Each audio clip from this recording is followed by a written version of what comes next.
माजी मंत्री राजकुमार बडवले आपल्यासोबत आहे. सर, नेमकं काय सांगाल? आदिवासी आणि दलित बांधवांचा प्रश्न आहे, तो सभागृहात घेतला जात नाही आणि तुम्ही अशी जी कंप्लेंट आहे ती केली आहे, काय सांगाल?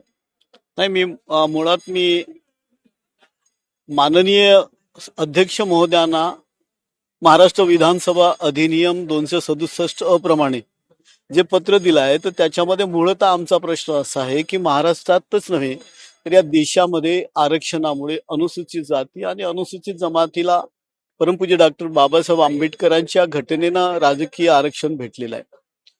या समाजाचे अनेक प्रश्न आहेत. अनुसूचित जाती, अनुसूचित जमाती, आपलं ओबीसी, दिव्यांग असतील, या सगळ्यांचे अनेक प्रश्न असतात. परंतु साधारणतः विधानसभेमध्ये लक्षवेधी घेत असताना या सगळ्यांचे प्रश्नाला कुठंतरी वाचा फोडली जात नाही. विशिष्टच लोकांच्या लक्षवेधी साधारणतः जेव्हा येतात, आम्ही पण मोठ्या प्रमाणामध्ये या अनुषंगानं सामाजिक न्याय विभागाच्या, आदिवासी विभागाच्या, बहुजन कल्याण विभागाच्या, ओबीसी समाजाच्या प्रश्नांना वाचा फोडण्याच्या दृष्टीनं ज्या आम्ही लक्षवेधी दिलेल्या होत्या, त्या लक्षवेधी त्या ठिकाणी आलेल्या नाही आहेत.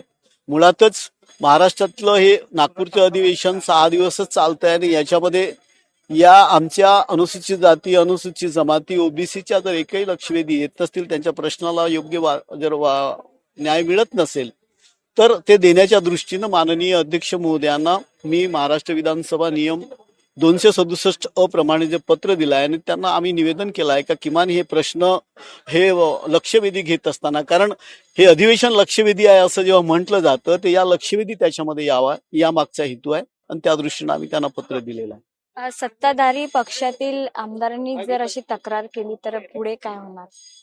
नाही, मुळातच माझा प्रश्न हा आहे की या महाराष्ट्रामध्ये 85% हा बहुजन समाज आहे, ज्याला महात्मा ज्योतिबा फुले, परमपूज्य डॉक्टर बाबासाहेब आंबेडकरांनी छत्रपती शाहू महाराजांचा वारसा लाभलेला आहे. या बहुजन समाजाचं कल्याण करण्याच्या दृष्टीनं यांचे अनेक प्रश्न आहेत.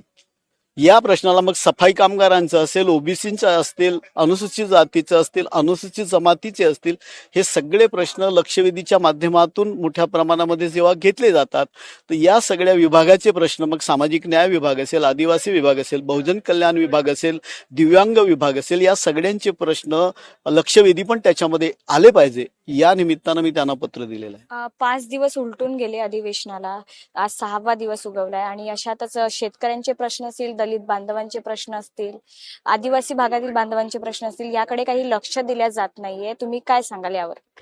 नाही, माझं फक्त या मागचा उद्देश आहे का महाराष्ट्र हे जे विधान हे अत्यंत चांगल्या रीतीनं चालत आहे.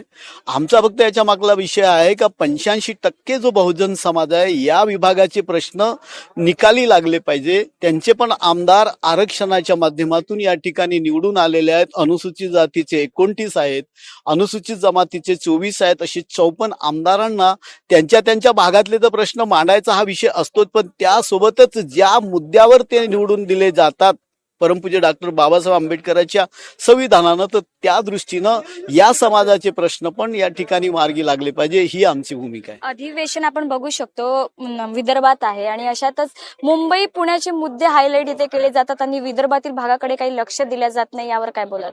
म्हणूनच मी तो पत्र माननीय अध्यक्ष महोदयांना दिला आहे. थँक्यू. कॅमेरामॅन शिवाजी काळेसोबत मी साक्षी यादव, टॉप न्यूज मराठीसाठी, नागपूर. तुमची car, electric panel, data server आगीपासून सुरक्षित आहे का? नाही? मग आजच बसवा F protect temperature activated fire suppression device. यामध्ये आहे eco friendly non toxic pressurised liquid, जे आग लागल्यास क्षणार्धात ऍक्टिव्हेट होऊन आगीवरती मिळवते नियंत्रण. बसवण्यास अतिशय सोपे आणि सुटसुटीत.